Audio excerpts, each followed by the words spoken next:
Hello, everyone, and welcome to another installment of TED Excellence, the show in which you must listen to your heart when it's calling for you. Listen to your heart.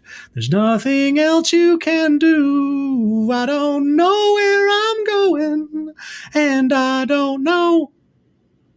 And I come to you live from my Corona bunker on the moon with Dogcat Fox, a Pepperjack, and all of you. Good evening, everyone. Welcome back to Thursday. Thrombosis Thursday. That has something to do with veins and such, doesn't it?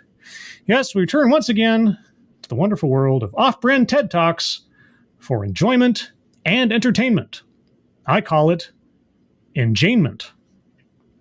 Hope you're all doing well this evening, and you've had a good week so far, all things considered. It's been a relatively trying week in the news world. I won't get into those details because that's not what we're here for. But hopefully this evening, in some way, shape, or form, distract from all that and think about something else for a while. And who will be joining me in thinking about something else for a while? Why, that would be Point Curation. Thank you so much. Before I get to that, let me get to that before it disappears. Thank you, Point Curation. Love you, Scribe and Chat. Love you too, Point. Thank you so much. Jaeger Pony, hello. Jenna P, hello. John Miller, hello. And congratulations on your bowling win. Noah Sencio, hello. Always lost on nothing else, hello. Keever Dam, hello. Let me get that posted up there on the top of the chat box. Zeke Weiss, hello. Let's see. Matt Barnes, hello. Attack Alpaca, hello. Dragon Mage, hello. Jamie Melquist, hello. Deco, hello. Dylan Farnham, hello. And gosh, who else is here? Spoonie the Rebel, hello. Mike Savage, Blarg. Chicago Mike, hello. Ryan R, hello. Pie Guy 07, hello. Brittany Holland, hello. Who else is here? Lexi Mads is here. Well, now we can really begin. Ebony Williams, hello. And if I missed anybody, I apologize. But for those of you that I missed, hello. And for those of you lurking, hello. So what do we have in store for us this evening? Well, like so many times before, the title alone kind of caught my eye. I had the pick of the litter this week because, boy, oh boy, TEDx dropped a whole lot of different things that caught my eye. But this one was posted just yesterday, and its title, My Heart is Browner Than My Skin.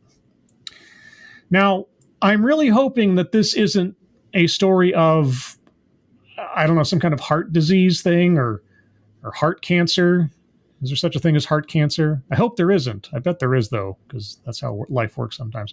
But yeah, my heart is browner than my skin. It sounds very, I don't know, regretful or apologetic or racial identitarianism. I don't know. All I know about it is the title. So this is one of those mystery box things which implicates quite a bit, but we'll find out together. Let's see. I feel like I'm missing something. Maybe I don't. I'm not. I don't know. I am slightly inebriated at present, which I suppose isn't all that unusual for a TEDx night, but either way, my brain's a little off. I had a bit of a headache oncoming this afternoon, and I don't know if it's completely gone away yet. Hopefully it has. As for the bingo card, a strange thing happened on the way to the bingo card. The poll I put up on Twitter ended up in a 3-way tie.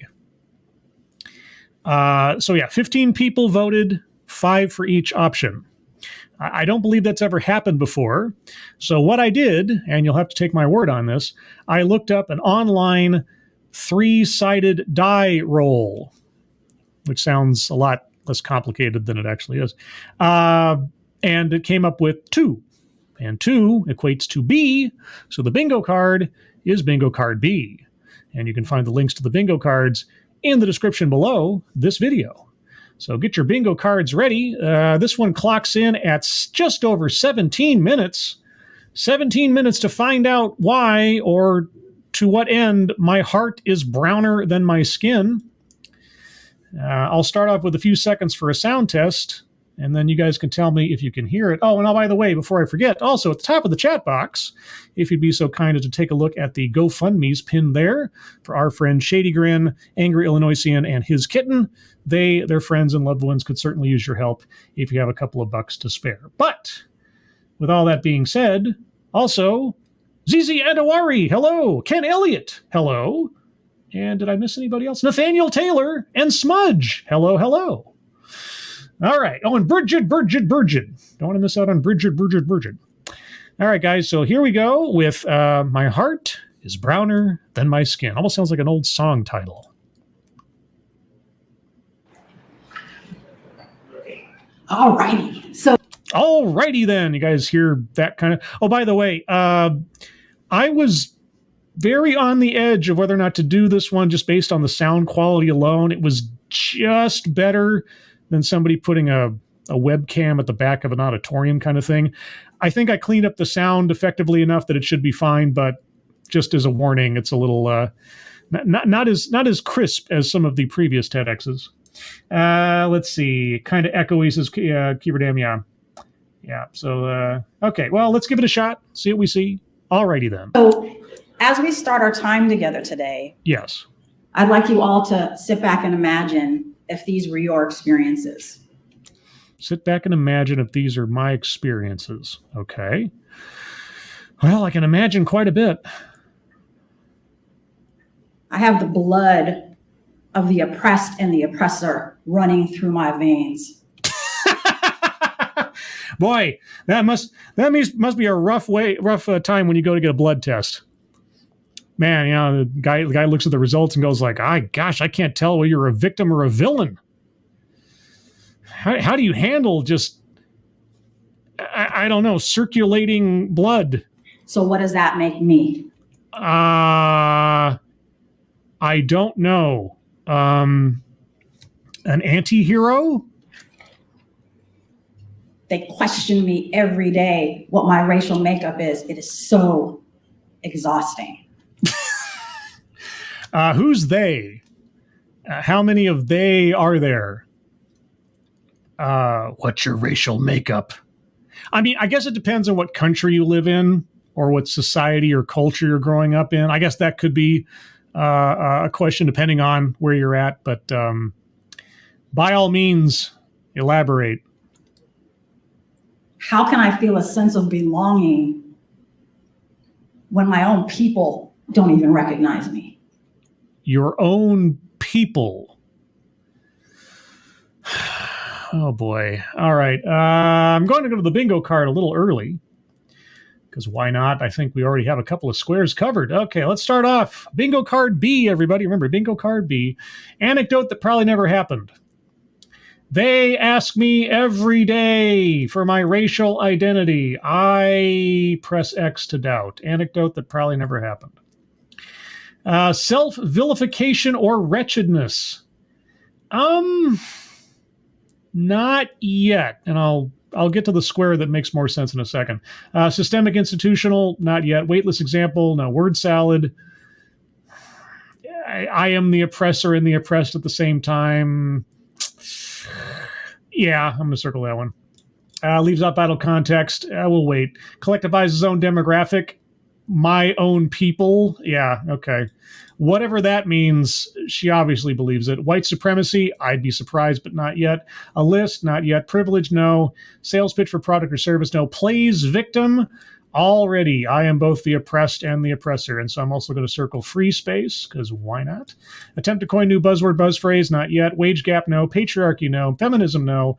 Mind reading assumes motives. I'd be surprised if we don't get there in a more clear manner. Diversity, equity, and inclusion, not yet. Marginalization, not yet. Argumentative non sequitur, no. Childhood or family anecdote, I'd be surprised, but we'll see. Contradicts own point or argument, don't know what it is yet. Benevolent condescension, not yet. And microaggressions and conscious bias, again, not yet. So far we have anecdote that probably never happened, word salad, collectivizes his own demographic, plays victim, and free space, and we're only 40 seconds into the show. At this pace, we might have a blackout. But let's go on together. I know my skin color only tells part of the story. Your skin color tells nothing of your story. Your skin color does not define who you are, your livelihood, your lifestyle, nothing. Your skin color is a non-determinative factor in assessing you as a person, your character, your life, etc. The fact that you think it does, well, Mike R says you didn't say hi to him, damn it. I did indeed say hi to Mike R. I, in fact, congratulated him on his bowling win, which he mentioned earlier in the chat. So Mike R. either was not present or was not listening. And in either case, not my fault. But thank you, Keeverdam. I appreciate that. That's very, very generous of you. Mike R. owes you a thank you.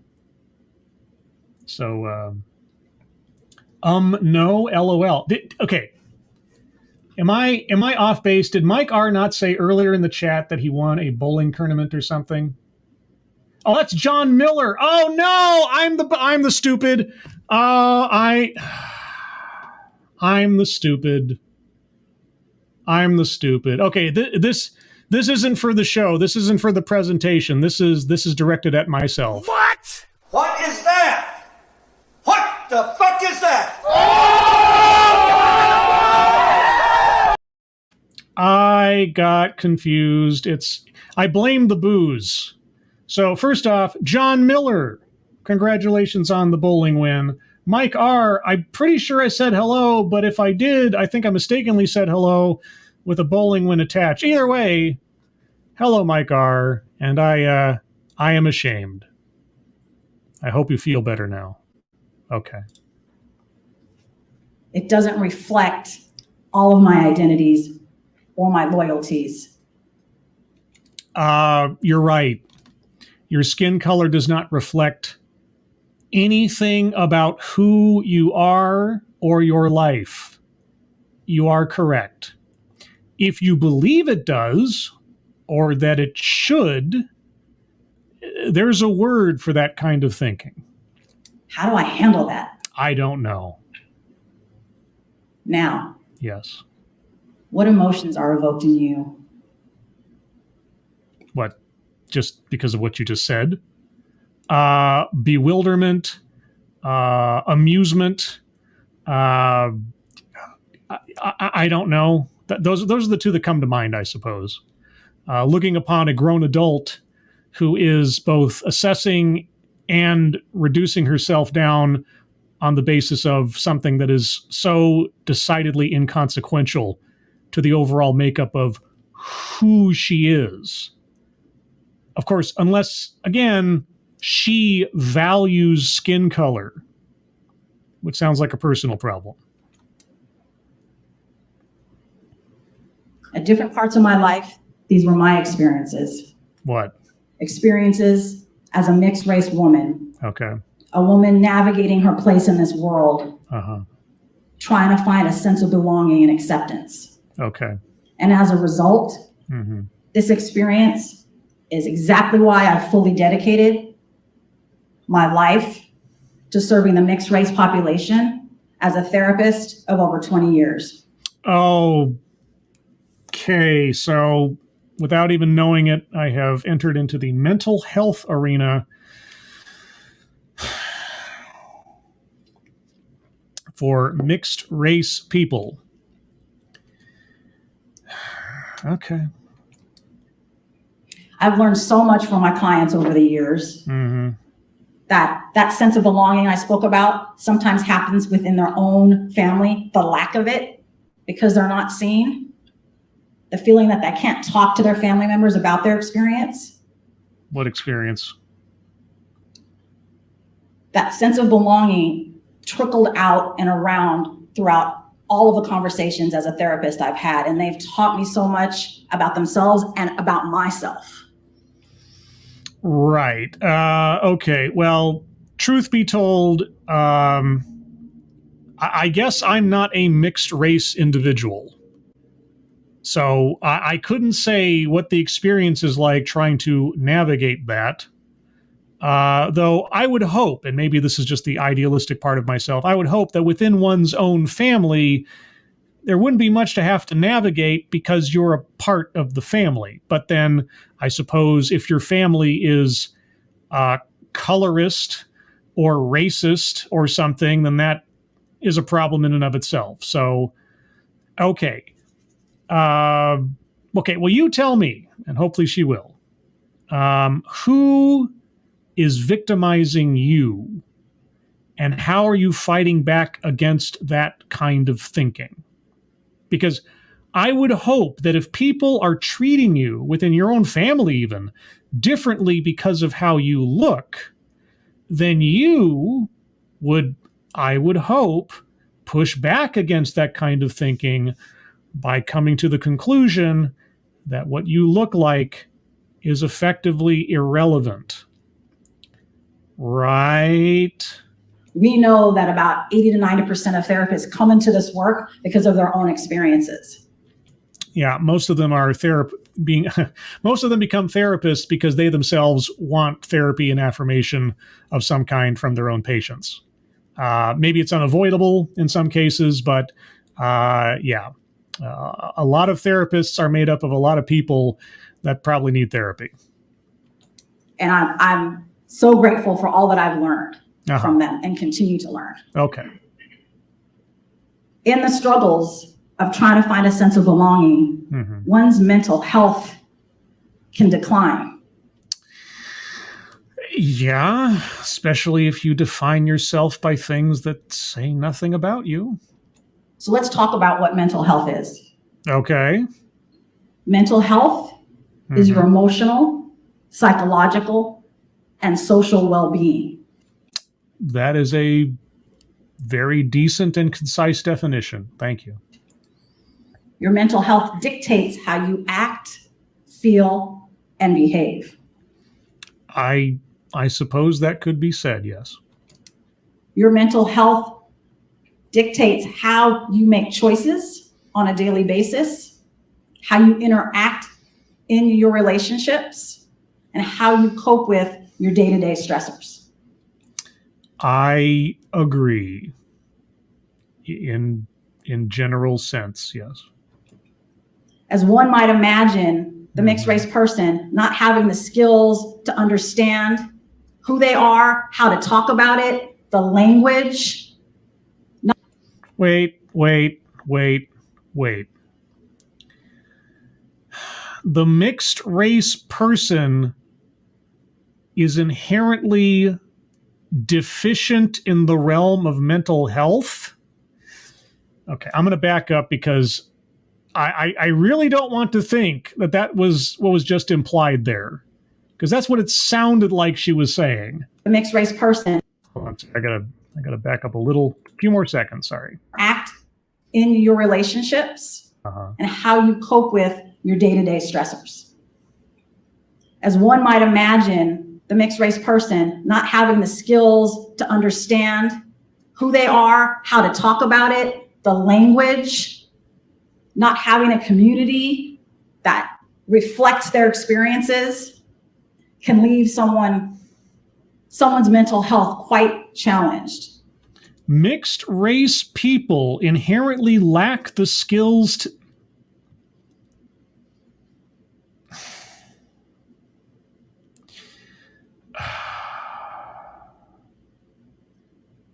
Okay, by all means, tell me more of your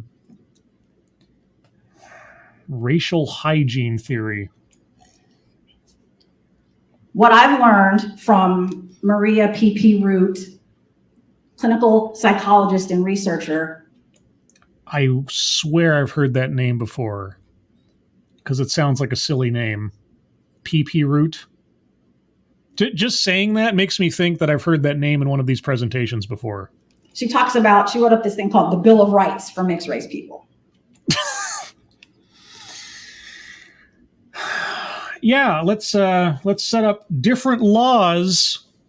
And I know she's talking, not literally, but all the same. Let's talk about different ways of living on the basis of your skin color. Gosh, what a wonderful idea. Why haven't we tried that before? Oh, wait. So she talks about that mixed race people have the right to identify themselves differently in different situations and in different environments.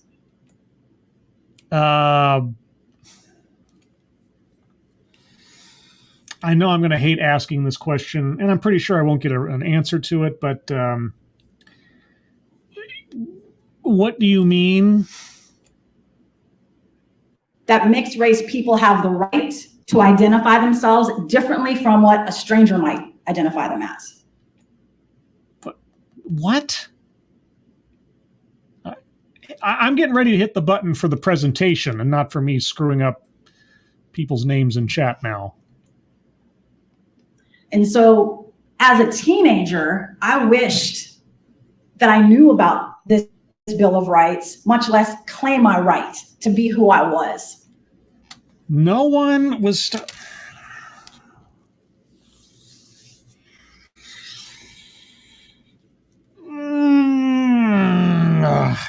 You know, there's a level of self-victimization that just really starts grating more so than other times. And boy, oh boy, I wish I had known about this Bill of Rights.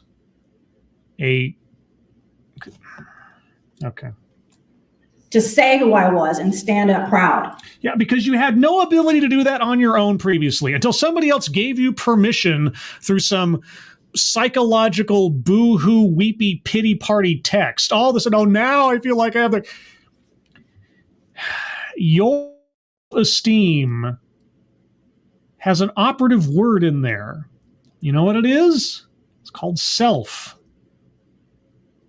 I'm sure, I will stipulate, without knowing the details, I will stipulate that you had a rough growing up, that you were made fun of and looked down upon and ridiculed. I'll accept all of that. You know, I will accept all of it. You know why? Because the same thing happened to me, because I had glasses when I was in the first grade, because I was small and I was shy and I was weaker than the other kids. And I didn't fit in, and I got picked on and beat up and ostracized and humiliated, etc., throughout my entire childhood. You know, all the way up until really I got out of high school and into college. It was pretty much just because I was around the same set of kids growing up from when I was born practically all the way through high school. So, you know, that reputation that you've had pushed upon you, that sense of self that you've had pushed upon you by your peers really never left me until I broke free until college. So I had my entire growing up in some way, shape, or form feeling like I was on the outs, that I was less than, etc. You know what? And you know whose responsibility it was to pull myself out of that pit?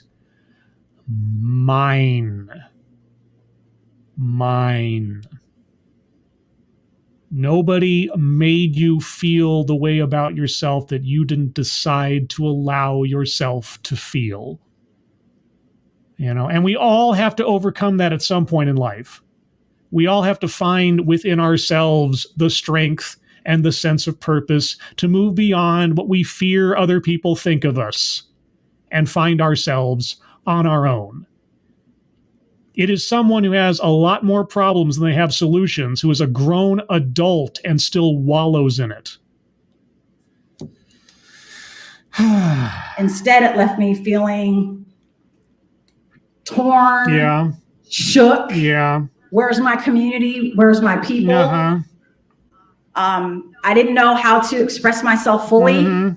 And no one taught me how to do that. Yeah, you know what? That has abso-zip-doubly-doo-dah nothing to do with your skin color or your bloodline.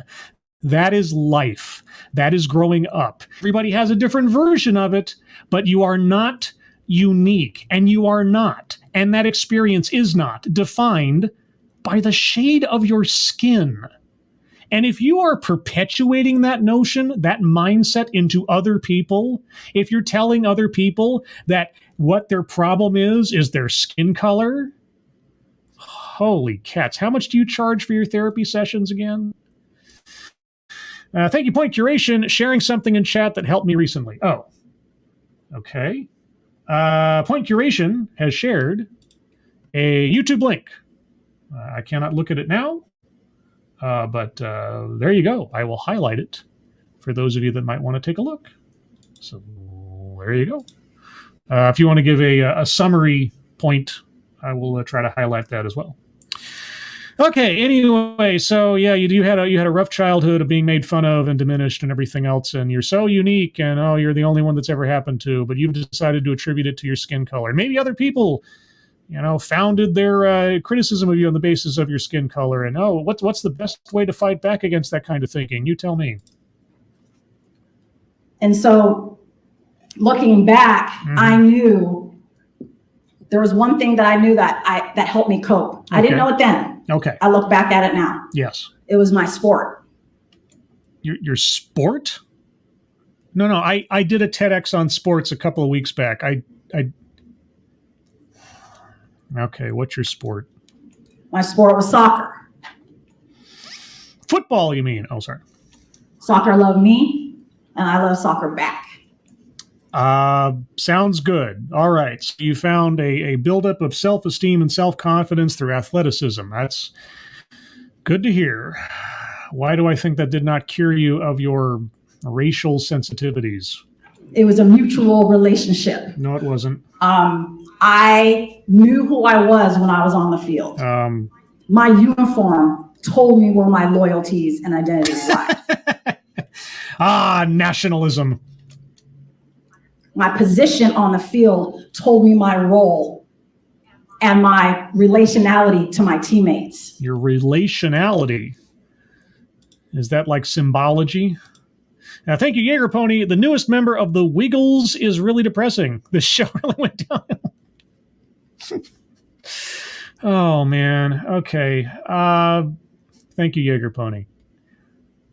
Okay. I have heard it said that some people did not find a sense of discipline and organization and leadership and belonging, etc., until they've gotten into sports. I have heard that said before, so I can't fault you entirely for that.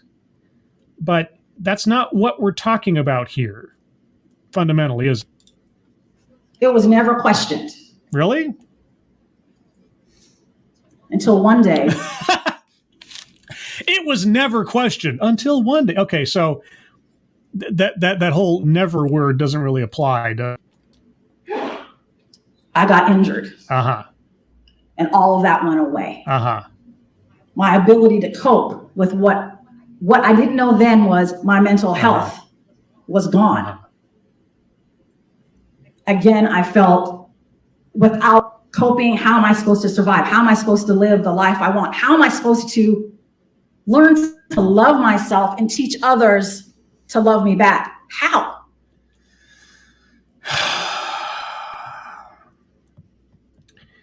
Through finding things about yourself that you can love in spite of other people's opinions. By making progress under your own 2 feet and giving yourself, even begrudgingly, a little credit for having moved from point A to point B, bit by bit, day by day. And once again, I will tell you, nothing that you are describing is inherent to someone's shade of skin. You are not unique in that way. You are describing common human experience, common growing up, discovering who you are, what you like, what you don't like, what you're capable of, what you're not, where you feel comfortable and where you don't. Some people never master this stuff, and not necessarily through any fault of their own. It just doesn't work. They can't make the connections. But a lot of people grow out of it. But you sound like you are a grown adult woman who hasn't left the cave. It's not just shadows. You got to look outside once in a while. So tell me, oh therapist, what advice do you have for people that have this affliction of being human and not being a categorization of skin color? Everything's gone. My racial makeup is fraught. My ability to play at the next level, gone. Whoa. Okay. What does your racial makeup have to do with your ability to play soccer? I must have missed something. Did I miss a paragraph in your presentation? I'm looking at argumentative non sequitur just as a connective tissue thing here right now. No more soccer. And I entered college in this mental state. I struggled. I tried to find my way. And it was hard. My mental health declined even more. I was depressed, anxious, unsure of who I was. Oh my God, you mean you were growing up? I know I'm a broken record on this, but honestly, same thing happened to me in college. You know why? Here's the thing. Here's sort of like the reverse psychology thing about it. So growing up throughout my entire childhood through about high school, I was amongst the same group of people, more or less, moving on throughout my entire development. So my social, clique, circle fitting in was kind of static. And I had been branded, marked both by the people around me and kind of by myself. I'm not going to, divest myself entirely of blame here because I had to, learn. But I was conditioned throughout every part of my growing up until I went to college. And then when I got to college, the plus side was I wasn't surrounded by the same people anymore. So the same sense of an expectation on me or the same sense of limitation on who I could socialize with had disappeared. But here's the rub, as the bard would say. In the absence of that conditioned structure I'd been under my entire life, going to college, not only was I a blank slate for what I could do, I was a blank slate for who I was. I was kind of starting over again. It was scary, it was depressing, it was stressful, but eventually I found my feet. And I was better off for it. Was it perfect? No. Did I make mistakes? Yes. Did I learn from those mistakes? Thankfully, yes. It's called growing up. And it had nothing to do with my skin color. I'm waiting for you to make those things connect in a rational way. I will be surprised if you do. One day, all that changed. Oh, one day. Okay. I met this woman. Uh-huh. This person who saw me fully for who I was. Never questioned me. Never questioned where my identities were. Never questioned where my commitments were. Never questioned my loyalties. She became my second mom. My mom away from home, just what I needed to navigate all the stressors that one has going to college for the first time, much less my mental health, much less my mixed race identity. So the first person in your entire life that met you and had absolutely no concern, care, or interest in anything other than who you were versus what you look like, per se, was this woman. That's when everything changed. Every person you'd encountered in your entire life prior to that moment was some kind of judgmental race elitist. If I hadn't already circled anecdote that probably never happened, I'd be circling anecdote that probably never happened. Sunday night dinners at her house were a regular occurrence. She invited me into her family's church. We had so many fun times. She threw me my 21st birthday party. I went to her kids' football and basketball games, and it was home. I knew it was a refuge. It was a place where I could just be me. And prior to all of this, you could never be you. I mean, I can't say that that's untrue, but then she hasn't given us any examples to compare and contrast as to what it means or what it meant to be in a situation where she could not be herself. I mean, what behaviors, what individuals, what events could she provide us to exemplify what it meant to be her and being restricted? She hasn't said, so I don't know. And thank you, Johnny Hellquat. I will get sober eventually. Thank you, Johnny Hellcat. They never questioned my identity until one day. Yes. Until one day. I never felt at home until. Never. What never? No, never. What never? Hardly ever. The thing about it is, we didn't share the same racial makeup. How is that possible? Oh my God! And that's important to you, huh? That's significant to you. How could she possibly accept you if you didn't belong in her demographic? How is that possible? Was that important to you? Was her racial makeup important to you? We don't have the same ancestors. Oh, what are the odds? She's African American. Uh-huh. And I'm Filipino and white. Oh, I wouldn't have known if you hadn't said so. And you know what? I don't care. And I was like, she doesn't have to love me like this. I'm not even her people.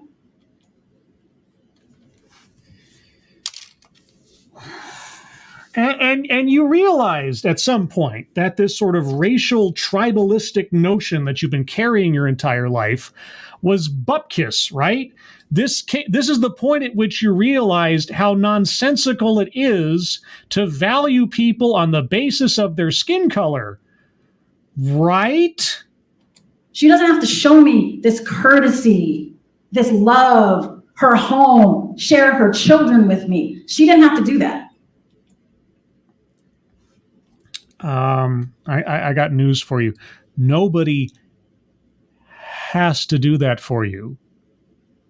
And here's the other thing too. It's possible. I know it might be a stretch for you to think about it, but it's possible that even if you were African American, she might choose not to share her home with you because she doesn't like you. Because skin color does not define relationships like that. If they do, you might be a racist. It took this one person to open up my heart and for the confidence and the security to learn about myself. What did you learn about yourself from this so enlightened perspective? But first, I had to learn about this group of people, Black folks. I had to learn about you and what is it about you that could show someone like me love? First off, demographic, not group. Black people are not a group. It is a demographic. There's no membership card or something. But okay. You tell me how you define Black people.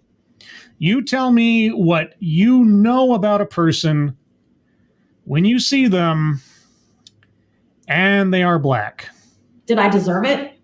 No. You're given it freely and unconditionally. So I studied. I learned. I studied the history. I studied the culture, the religions, traditions, customs. Oh, so now you know everything about Black people, is it?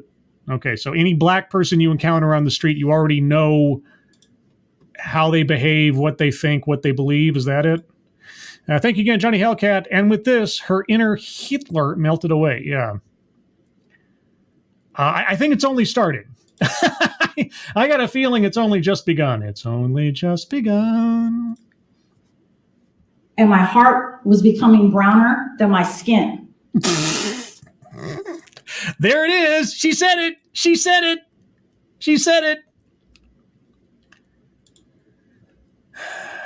Your heart. Okay, so in your heart of hearts, you're actually a Black person. Is that it? Okay, going back to the bingo card real quick. Before that, let me take care of this. Thank you, Mr. Tickletrunk. Newsflash, racially obsessed women experiences a connection based on a common humanity and not on race. Finally joins normal society at the age of 45. I don't know if that's where she got to just yet, Mr. Tickletrunk.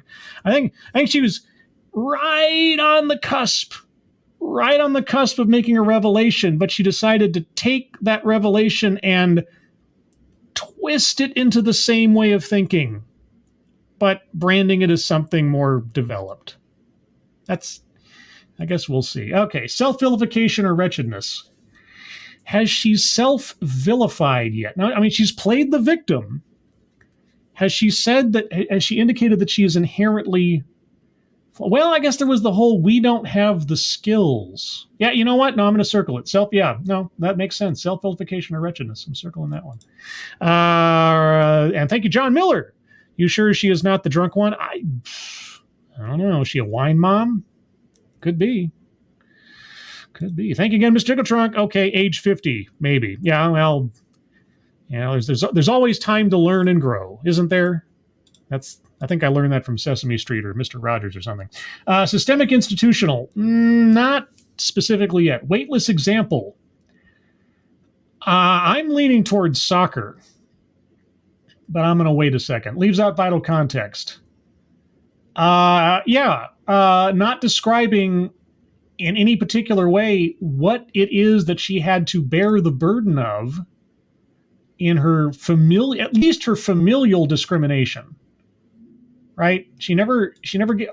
If she brings up something later on, I'll take it back somehow. But yeah, before that, no. White supremacy, not specifically yet. A list, no. Privilege, no. Sales pitch for product or service, no. Attempt to coin new buzzword, buzz phrase, no. Wage gap, no. Patriarchy, no. Feminism, no. Mind reading assumes motives. With all the what other people think and how I'm valued and how I'm seen, etc. Yeah. Diversity, equity, and inclusion. Did she say inclusive? When she was talking about being accepted into the lady's family or home, did she say the word? I don't know if she said the word. I can't remember. If somebody else heard it, let me know.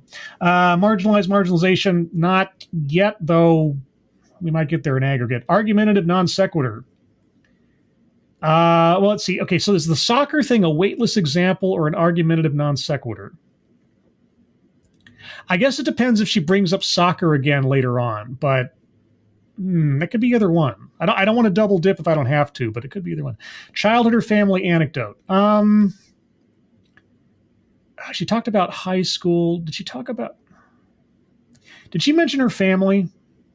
I thought she mentioned her family, at least briefly. I can't remember. Oh, alcohol.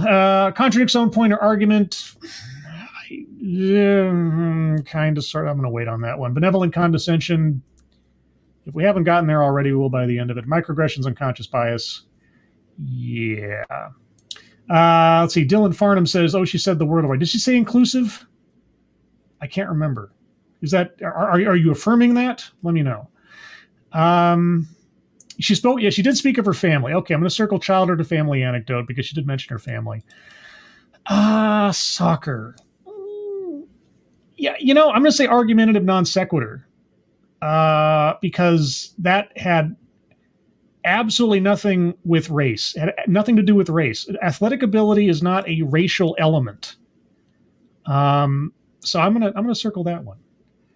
And yeah, so far, and if I've got any corrections to be had, be sure to let me know later on.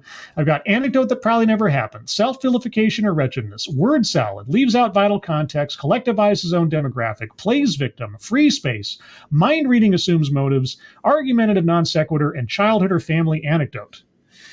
All right, so that's what we have so far. Let's keep going. Because what I value and what I stand for is not reflected by this. What you value and what you stand for is not reflected by this, even though you are putting so much weight into the identity provided by your skin color and the skin colors of others. Contradicts own point or argument. Circling that one right there. Not entirely. Oh, not entirely. Oh, okay. Well, I'm taking it back then. Okay. But, she is just like, this never happens until this doesn't do this. Not entirely. Well, then which is it? I took back contradicts own point or argument because now she's hedging. And I've learned to come to a place where that's okay. That who I am is fluid, ever flowing and changing based on who I am, based on the people I interact with, based on the environments I'm in. Oh my gosh. You mean you behave differently depending on the circumstances you find yourself in at the time? You know, like you have your inside voice when you're in a library versus at a rave or something. Wow, what a unique experience. I've never heard of such a thing before. Did you only just come up with this now? That's amazing. It's always changing. And I had to learn that. Oh, okay. I guess you had to learn that. Trying to not be facetious for a second, if she really did have such a stunted socialized development to the point where she's only just realized how people operate in such a way, then I have a certain amount of empathy, because that's got to be rough. But if you're a therapist, oh boy. I didn't know that. Okay. And so I'm in this experience of self-discovery of my own mixed race heritage, learning about my own history alongside the history of Black people in this country. It's got your own history. It's got nothing to do with you. I don't know if you know this, but people who were dead or alive before you were born is not your history. Your history starts at birth and is defined by the events and experiences that happened thereafter. Okay? If you want to take credit or associate yourself with the lives or experiences of others, you're doing that by choice, and you are appropriating them. It's a fun word, isn't it? Appropriation. Why don't you find out who you are? Why don't you build off of your history? And I feel the most full and the most myself I've ever felt. And I'm grateful. And so I continue on into my career as a therapist, as a social worker. I become a wife, a mother. Mm-hmm. Then there's my daughter. Oh, I can't wait to hear about your daughter. Okay, I have a family anecdote for sure. Thank you, Mr. Tickletrunk. Join CRT, where acting normal is a revelation. I know, right? You know, when you can take common human experiences, common human experience, and attach it to some kind of factor of your makeup and say that this is unique, man, that's nice work if you can get it. Boy, oh boy. You know, I didn't learn about my personal identity. I didn't realize that life is fluid and everything until I grew my goatee. My goatee taught me about what it is to be a person in one instance and then a different person in another. Because a goatee can say different things to different people at different times. This was a great discovery in my personal growth. Everybody should grow a goatee. Thank you for listening to my TEDx talk. Got to tell you about her. Wait, what? Okay, let's go back a second. I become a wife. Yes. A mother. Uh-huh. Then there's my daughter. Okay. Got to tell you about her. She's an amazing human.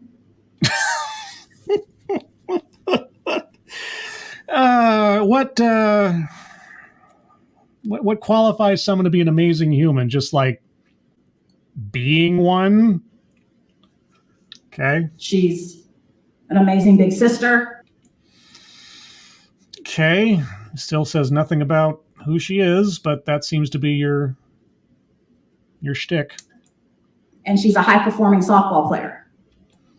Again, none of these things say anything about who she is. Someone could possess all of those attributes and be a terrible person. But okay, this is your way of assessing someone.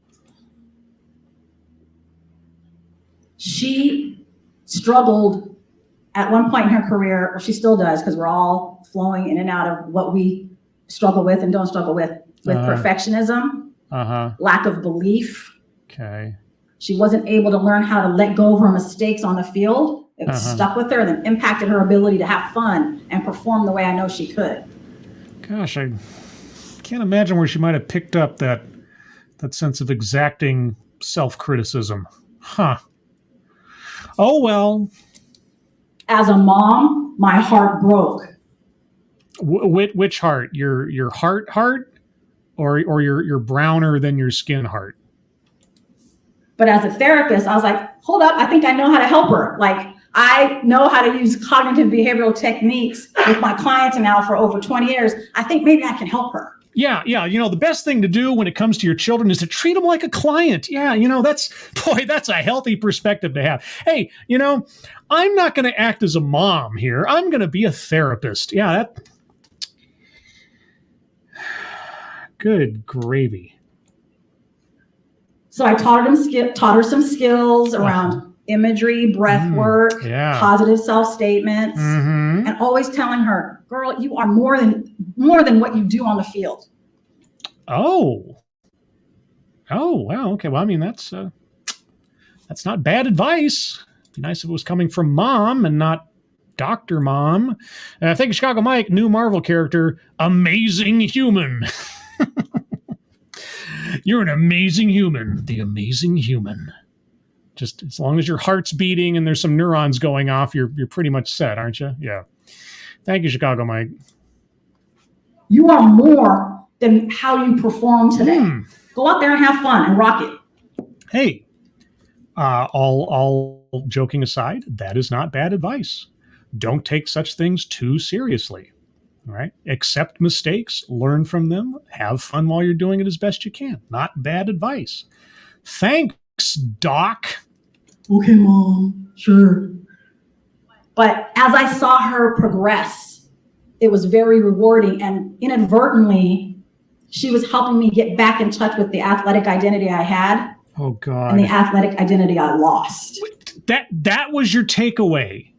Not, gee, this is what it's like to be a parent. Gee, this is what it's like to be an encouraging mother to my child. No. I got back my sense of athleticism. I don't know. For some reason, that just strikes kind of a sour chord in me. Maybe it's just me. Because I had tucked that away. Yeah. It's too painful. I couldn't bear to look at it. I didn't know how to look at it. But she inspired me to do some important healing there. So wait. At this point in your story, you are a professional practicing therapist, and this obvious connection between your daughter's activities and your own past pursuits, and you hadn't addressed them in yourself to that point. Only now did it suddenly occur to you that you had some unresolved issues to deal with. How much do you charge again? I'm getting ready to circle sales pitch for product or service, because if she brings up her being a therapist one more time at least, I'm probably going to circle that. And I'm grateful. And out of the mouth of babes, they say, right? Like we learn so much from our own children. And so inspired by her, my purpose deepened as a therapist to actually now serve elite athletes at the youth, collegiate, Olympic hopeful, and professional levels. Oh, okay. Yeah. So sales pitch for product or service. Yeah. My daughter inspired me to increase my client base. Even though I've lived my entire life with these completely unresolved and deep-seated issues over athleticism, now I'm ready to counsel and be a therapist for aspiring athletes. Because I've got such a good grounding in that mindset, obviously. So she didn't inspire you to go back to being athletic. That's not what I'm hearing. She inspired you to increase your client base to burgeoning athletes. Wow, golly.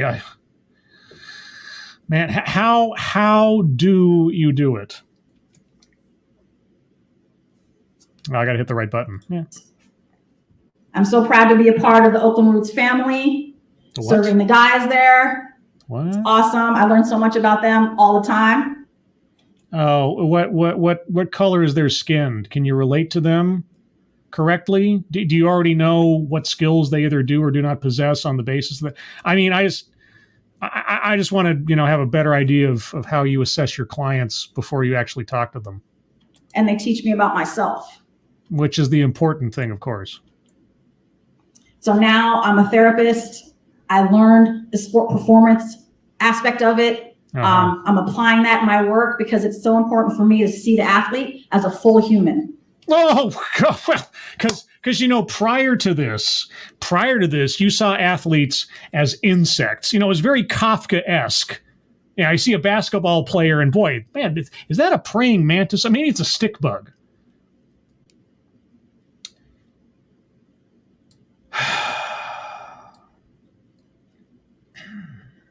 Okay. Not just who they are on the field of play, but who they are in their relationships. Oh my gosh, you mean almost like the sport that they play doesn't really define who they are? The things that you do are not necessarily a reflection of your character in that way? Gosh, you've just now realized this. Who they are in their lives. Yes.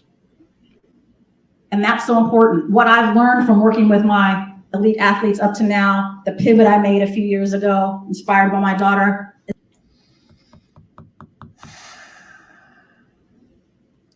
The phrase self-serving keeps coming to mind for some reason. And I'm not talking about playing tennis all by your lonesome. Is that they're like everybody else.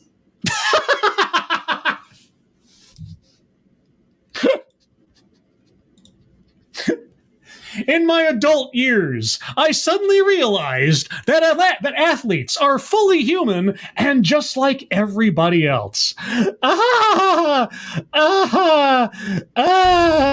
The fuck are you talking about? What the fuck is this? What the fuck is this? Right?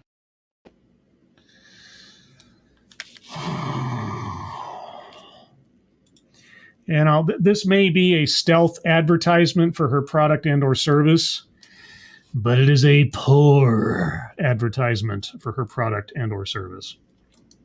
They put 2 feet into their pants just like us.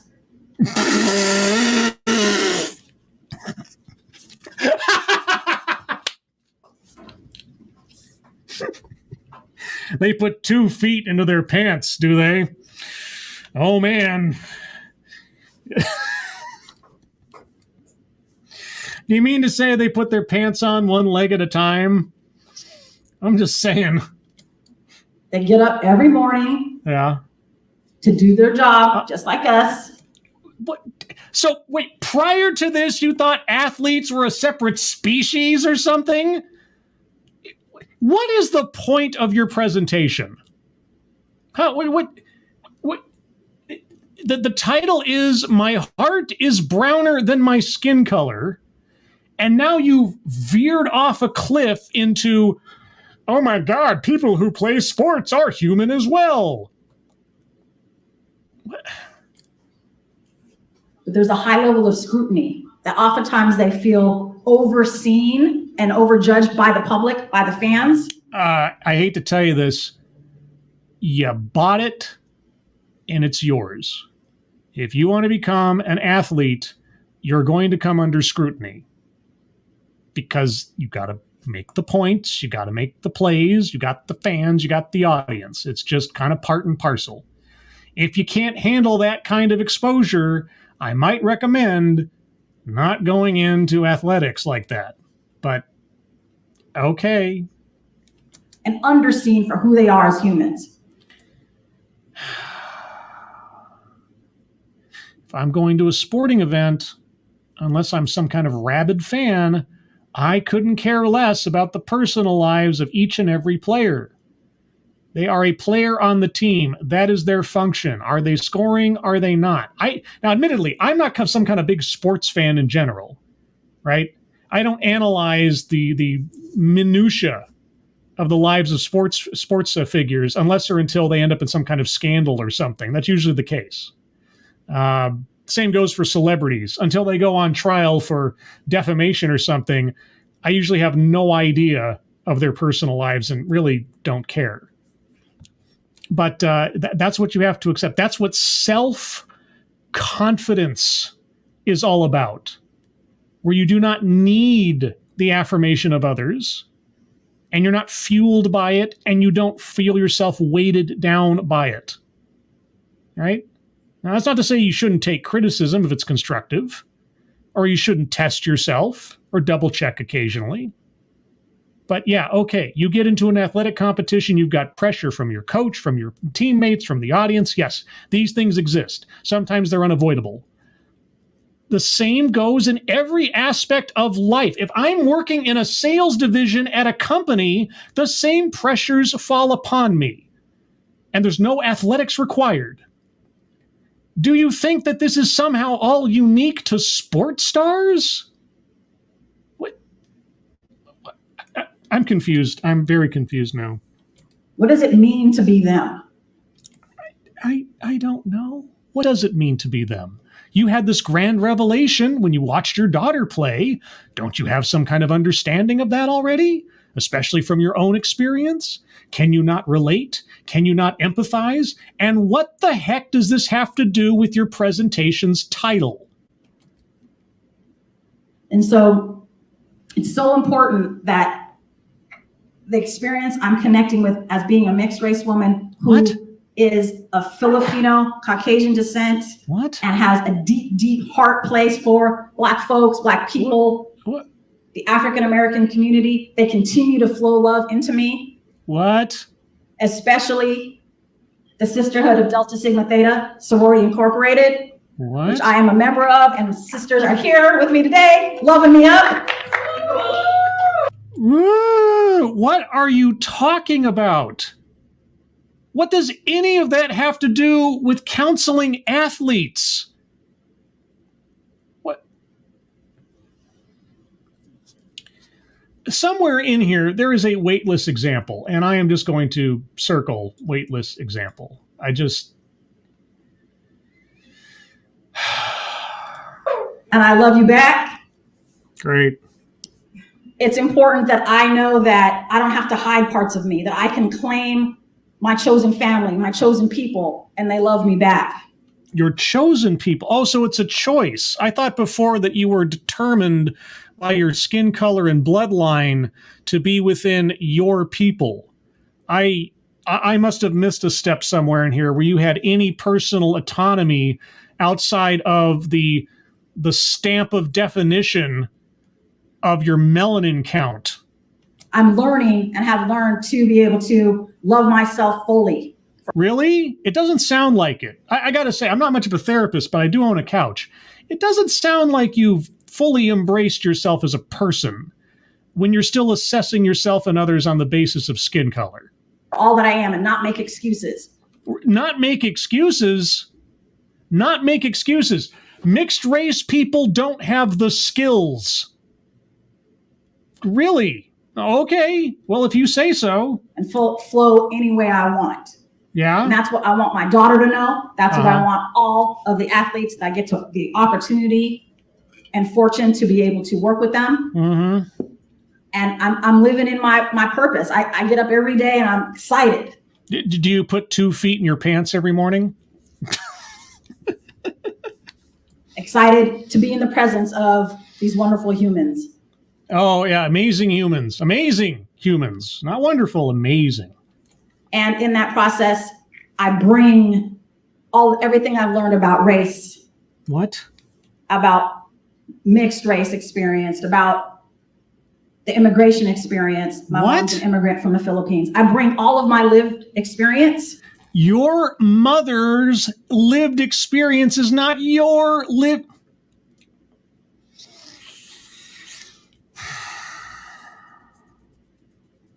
I feel like I'm on a topical roller coaster with every, hill and valley. We're going from racial identitarianism, athletics, racial identitarianism, athletics. And I exist at the intersection of race, mental health, and sport.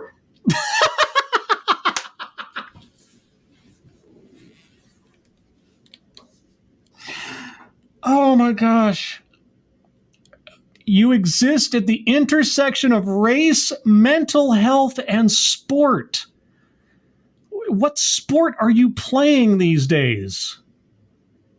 It sounds like you're like living vicariously through your daughter and now through your client base. You played soccer for a while and then you got injured and now you can't play soccer anymore.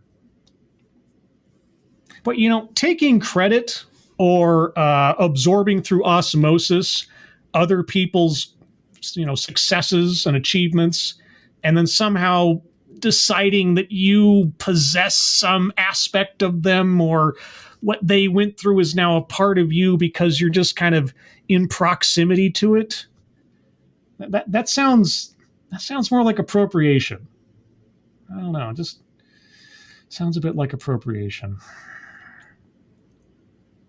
You know what? I'm going to circle marginalization because if not specifically, at least in spirit, she has distinguished quote unquote mixed race people as some sort of on the fringe existence as compared to everybody else. So I'm circling that one. I live there. I don't just work there. Live where? Oh, at the intersection of race, sport, and what was the other thing again? I don't remember. And that experience informs who I am.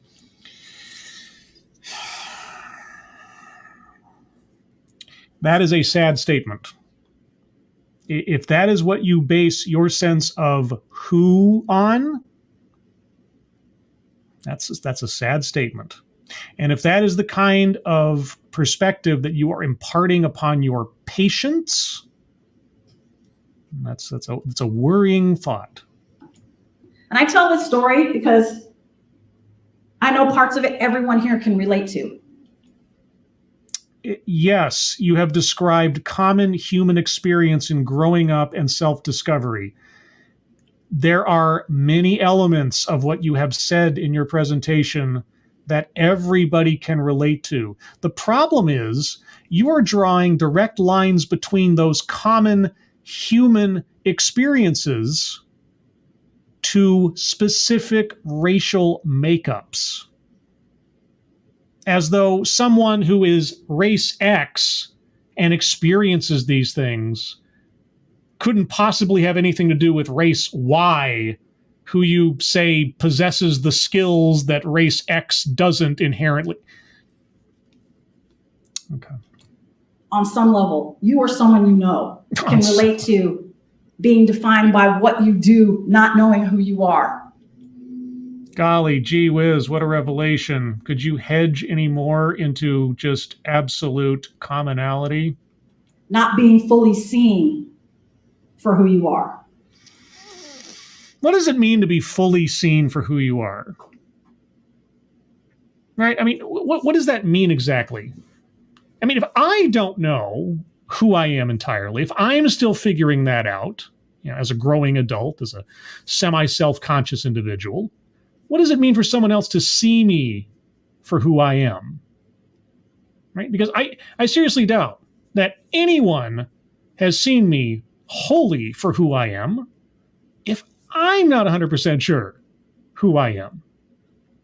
What does that look like? What does it look like to have somebody see you for all of who you are? Could you give us an example of that, therapist? What is a healthy perspective to have on another person to see who they are entirely? For all of the young athletes potential clients who don't know how to express themselves, who've been told for so many years, just grit it out. Yeah, because that kind of sentiment has never been told to anybody other than athletes before. Just fight through it. Yeah, exactly. That's an entirely a solely athletic mindset. Your emotions don't matter. For all those people who haven't found a voice yet, because for me, it only took one person to change my heart. Yeah, unfortunately, that person wasn't you. Only takes one. Then after that, it can flow. Mm-hmm. And so I felt that it's my responsibility to share these parts of my stories. I wonder what your responsibility is. What's my responsibility?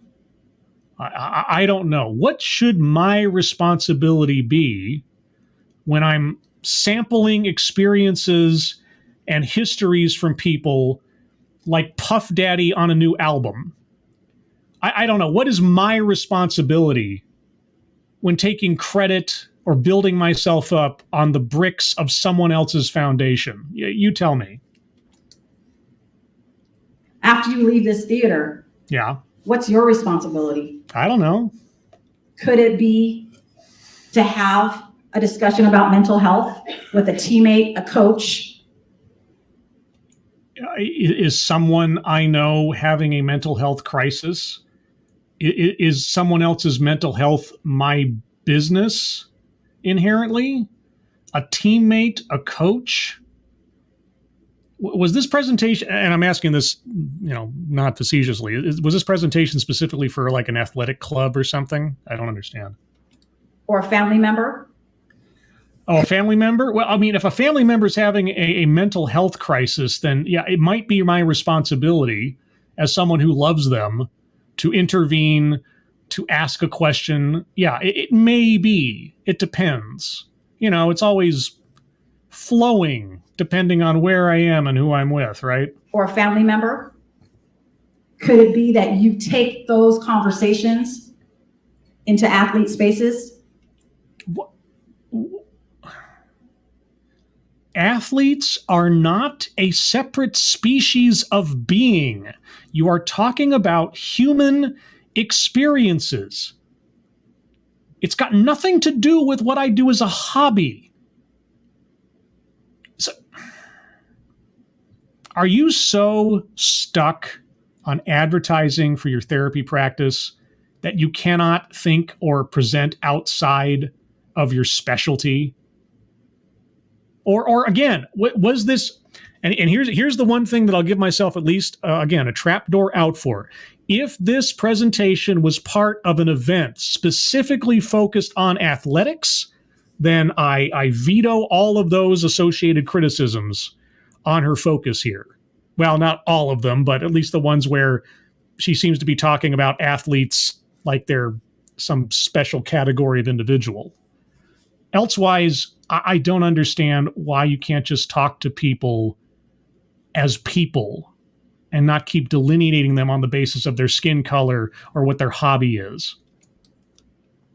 Could it be that you listen to a podcast interview about mental health in sports and share it with someone close to you? What? Okay, accepting that this is an athletics-focused thing, because I can't understand another rational excuse for why she's doing this. Is it my responsibility to refer a mental health athletic podcast to someone else? What, because I think they have mental health issues? Am I supposed to be diagnosing mental health issues just off the cuff like that? Okay. Could it be that at your university or college, you would invite a mental health educator to come in and talk to your athletes and coaches about the importance of mental health? She must be talking to an audience made up of athletic directors and that kind of thing. Okay, that's the only thing that makes any sense whatsoever. I have no context where she's at or who she's talking to. So I'm going to just, whatever I said previously that criticized this focus on athletics specifically, not necessarily her weird connection between race and athletics, but anything else, I'll stay those criticisms more or less. But man, Could it be? Could it be? Could it be that your institutions, universities, colleges, teams, organizations hire Black and brown people to reflect the athletes in your organization? I'll tackle that last part in a second here, but she said institutional, institutions, and so I circle systemic, institutional, and lo and behold, Bingo. What? Of course! right across the top, we have our first bingo. Wow, that took long enough. Thank you, Zero Depressive. Why does she look like if Melissa McCarthy and Kristen Wiig were spliced together by a telepod? I don't know. She's not very funny. I mean, if we're talking about, like, talent, I mean, they weren't very good in Ghostbusters 2016, but that was more the fault of the movie. They can be funny on their own. All right, I'm going to back up a little bit because I want to hear that bit again. I want to hear that bit again about who the athletic directors should hire and why. Black and brown. Oh, sorry, not far enough. Could it be that your institutions, universities, colleges, teams, organizations hire Black and brown people to reflect the athletes in your organization? Could it be that in your institutions, organizations, teams, etc., you practice racially discriminatory hiring practices? Could it be? I guess it could. In this day and age, it could. Is that what you're advocating for? Because it sounds like it. Could it be? Could it be? Is it me you're looking for? I just noticed too. She's holding a microphone, but is that a microphone on her blouse too? I realize it's been there the whole time, but I just kind of noticed, is that like just redundancy for the sake of redundancy or something? Yeah. Yes. Now, as we wind down our time together, yes, I'd like you to imagine someone close to you. Someone close to me. Wowie, wow, wow. Oh, okay. I don't have to imagine. You're just kind of there, aren't you? Wowie, wow, wow. Okay, I'm imagining. Yes. Someone you respect. Do I? Wowie, wow, wow. Okay. Yes. Okay. Respect. Yeah, someone close to me. Okay. Someone you admire. It's a given. It's a given. Okay. Stop looking at me like that. Saying these words to you. Which words? Oh. I see you.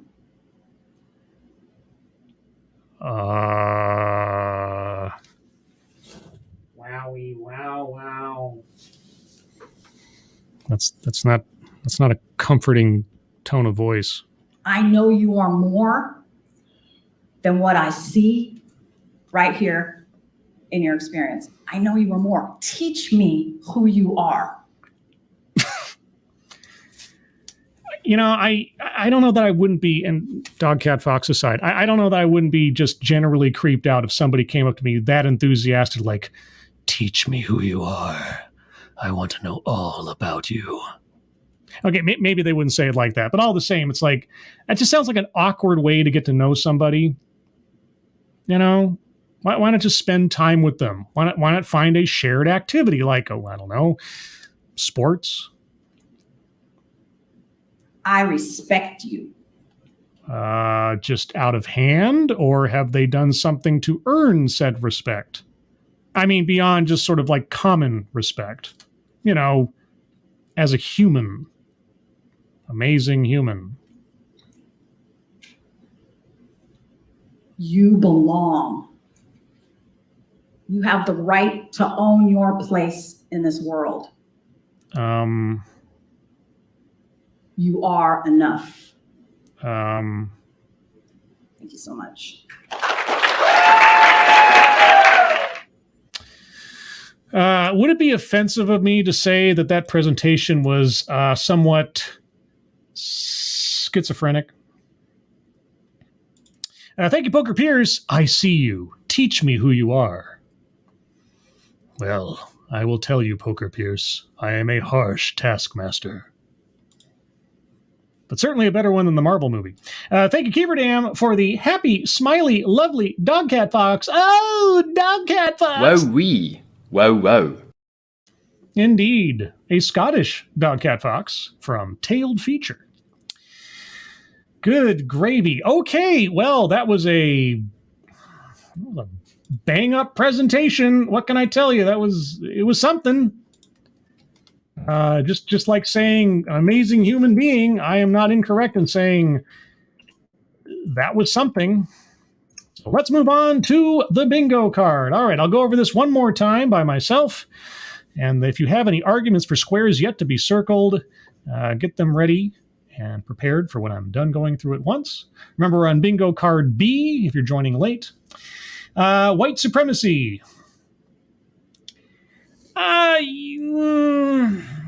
She never really talked about racial disparity in that way. She never brought up the term. She never really focused on that kind of conflict or that kind of that kind of collision of things. I don't know that makes a whole lot of sense to do right there. Thank you again, Poker Peers. You belong. You are enough. Come along, you belong. Feel the fizz of Coca-Cola. It's bottled in Pensacola. If anybody knows where that's from, you are a total and absolute 90s kid and a total nerd. So the first person that can name the source of that song gets a no prize, but recognition here on the show regardless. Thank you, Scrappy. I just want someone with no skin in the game to listen and give feedback. There you go. Yeah, I mean, what she was describing there sounded like a sycophant, right? Or someone really creepily desperate. Yeah, I don't want sycophants. I don't want people just like yes men or anything. That's that doesn't sound very attractive to me. Let's just say. Don't get me wrong, encouragement, being given affirmation when it's earned, having my, lack of giving myself credit bolstered when it's deserved, etc. That's different. But somebody that's just like, I totally want to know everything about you. I want to make you feel worthy. Like, okay, don't. Just don't. A list. She never provided a formal list. So I can't do that one. Privilege. Well, there was an implication that people who were not mixed race had an easy time of it, right? I mean, she kept making that sort of abstract accusation that people who are mixed race have some inherent deficiency as compared to anybody who's not mixed race. So I'm going to circle privilege just on that basis. That seems appropriate to me. Let's see. Attempt to coin new buzzword, buzz phrase. No, she didn't. Yeah. Wage gap. She never talked about money really at all. So, Chris Berg, you're the winner. You are the winner.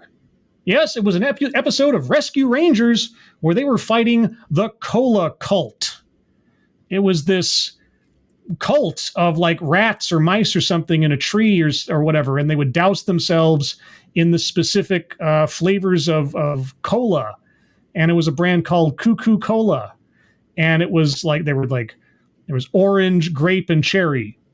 And they would douse themselves in the different colas, and they would basically be temporarily dyed different colors, and then they would chase after the Rescue Rangers, and they were all hypnotized and stuff. And there you go. So Chris Berg, you are, yes, holy shiznit is true. Yes, you are you're the winner of the no prize and a total nerd. Congratulations.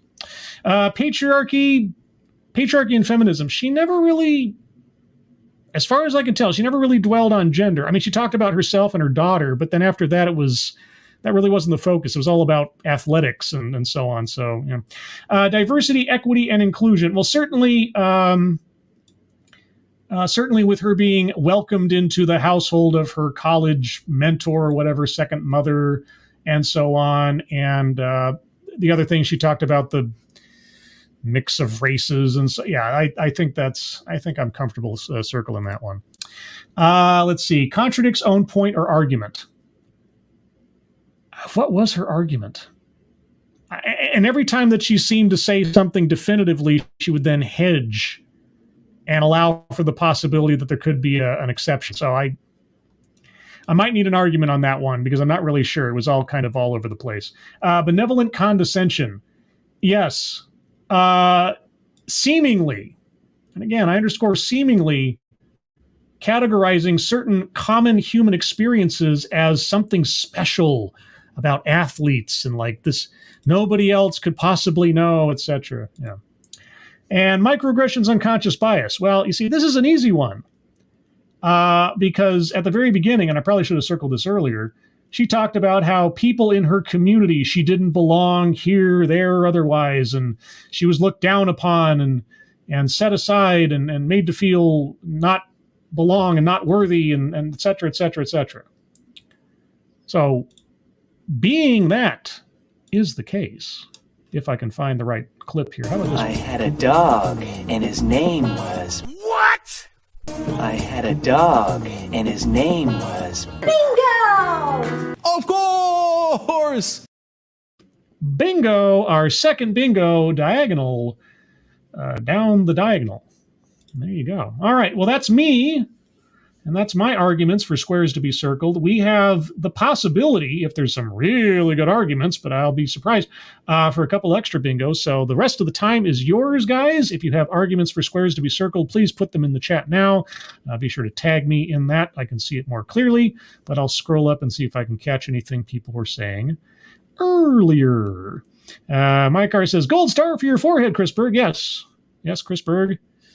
You're a nerd. Smudge, R.I.P. Ray Liotta. Yeah, Ray Liotta died today, or last night or something. But either way, yeah, that sucks. He was like 67. He wasn't that old, all things considered. But, yep, Goodfellas, Field of Dreams, Unlawful Entry, Revolver, and God knows how many. And No Escape. Oh, man, if you haven't seen No Escape, you're missing out. Get a bunch of friends, get your popcorn. No Escape. Keeverdam, white supremacy, since she said white people are oppressors at the beginning when she talked about her mixed. Oh, Keeverdam.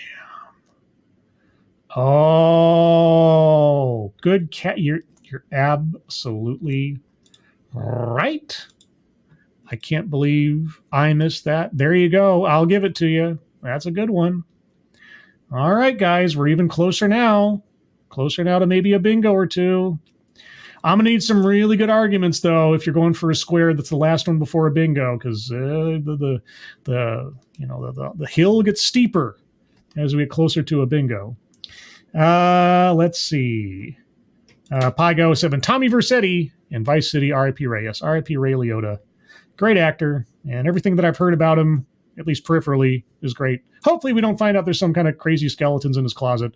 But anyway. Smudge, can we think of ways that she contradicted her own point or argument? That is... I'm sure there's got to be something in there, but I guess what was her point? What was her point? That you can, overcome sports injuries with stolen valor of somebody else's? I don't know. Chris Berg, you could argue that her whole presentation was one long list of disjointed, rambling pseudo points. Well, that's the thing, is like, if there's no definitive through line to what she was trying to say, it's hard to pinpoint a contradiction, right? I mean, and I'm a little fumbled in my head right now, sporting term. But like I say, I'm open to a good argument, because I'm probably sure there's one in there. Dylan Farnham, isn't she contradicting her own point by having a point to talking if she never made a point at all? Now that's meta. That is meta. Bridget, a list as she started listing off things about the sport that made it not about her race. See, again, I don't mean to split hairs too much here, but I'm trying to stick to this because it is relatively abstract. A list as a component of the presentation, like here's 5 things or here's 6 ways we can, etc. It has to be something like a list that is a component of the presentation in a formal fashion, not just saying things off in order. I'm trying to make that more strict because it is very loosey-goosey, and anybody saying anything like, I have 3 brothers, Tom, Dick, and Harry, and say, oh, that's a list. Like, well, yeah, but is it a list? So, yeah, sorry, Bridget, I'm going to have to bring my bring my foot down on that one. Ebony Williams, being brown on the inside. Was that her point? I mean, that's the title of the... Yeah, you know what? It's a combination of what Dylan said, what Ebony said, and what Chris said. You have a presentation, you give... the title is a kind of promise, right? And most times I'm willing to accept the possibility that the title that I see on the YouTube video is not the actual title of the presentation, because I've seen the TEDx YouTube page change those over time, but she used that very phrase in the talk, so I'm willing to believe that's the title. And so consequently, she never focused on what that was supposed to mean. She brought it up, she talked about it, but then she just sort of never paid it off. And so for the sake of the presentation, that's a kind of contradiction. And as a consequence of that, oh my God! Ooh, that's a bingo. Right? Yeah! Oh, won't somebody please? Bingo. B-I-N-G-O. Okay! Right? 2 bingos. So we got 1, 2, 3, 4 bingos so far. That's pretty good. And I don't think there are any more squares to circle. Again, there was never a list component to the presentation. She never brought up a new buzzword or buzz phrase. And I'm not going to say like my heart is browner than my... That's a goofy way to describe things. I don't think that's a new buzz phrase or something. Wage gap. She never talked about money. She never talked about earnings or career in that way or shape or form. Patriarchy and feminism. She never talked about like gender conflict or anything, or gender supremacy or this, that, and the other. She talked about race. So the white supremacy thing, yeah, that makes sense. The rest of it, I don't think so. Yeah. Yeah, well, we're very close. I think this might be the closest we've come to a blackout card in quite a while. But I think those squares there are just too much to overcome with the content of the presentation. So, Dylan Farman, naming races as a list. Again, just listing things off. It's a PowerPoint card, or saying, here's my 3 rules for becoming a better person, something like that. It's got to be a very distinctive component of the presentation, not just words within. That's the one thing I'm going to stick to a little bit. And, yes, I saw it before the end came. Kiverdam, circle the whole card. You are correct. Circling the whole card, not just in poker, but... there you go. Yes, it was indeed a WTF. Aside from my own WTF, apologies again to John Miller and Mike R. for somehow mixing up those things. But either way, everyone, I'm going to call it there. That was a pretty fulfilling presentation. I worry for her clients. If that's the philosophy she's going into the therapy room with, and trying to impart upon young athletes as to how they should see themselves and or see others. Oh boy. But either way, everyone, that's that. Thank you so much for joining me. If you'd like to hear more from me, here's the thing. Tomorrow, 2 episodes of the new Obi-Wan show are premiering, and I'll be watching them in the morning and doing a review of some kind later on in said morning. So if you're curious about my take on one of my most beloved franchises of my entire life, probably being decimated by Disney Plus once again, you can find me here tomorrow at an undetermined time in the morning. I'll try to give some notice. It all depends on work and everything else, but at some point or another, I'll put up on Twitter that I'm going to do a stream. And you can follow me on Twitter with that Twitter address right there on the screen, or in the description, or just at scribe_light. So there you go. And beyond that, you can find me here again on Sunday at 8 a.m. Pacific, 11 a.m. Eastern for the Sunday stream, where I'll do a stream on something for Sunday morning. There you are. But everyone, thank you so much for joining me. Moderators, thank you for keeping an eye on things. Even though everyone here is so well behaved, you have very little to do. Everybody who donated, thank you. Thank you so much for your generosity. I really do appreciate it. Please be sure to take a look again, if you haven't already, to the GoFundMe's pinned to the top of the chat box for Shady Grin, Angry Illinoisian, and his kitten. If you have a couple of extra bucks, by all means, please think about sending them their way. And with that, everyone, I hope you all enjoyed the show. If you did, please feel free to leave a like or a comment, or both, and share this with people that you love, or people that you hate, if you hated it, because then it's a kind of torture. Hope you all have a good rest of your week. Hope you have a great 3-day weekend if you have it. I hope you do. And yeah, everybody, thanks again for joining me. Hope you're all safe and well. If you are not well, please get well soon, and I will see you on the next one. Take care. Bye-bye.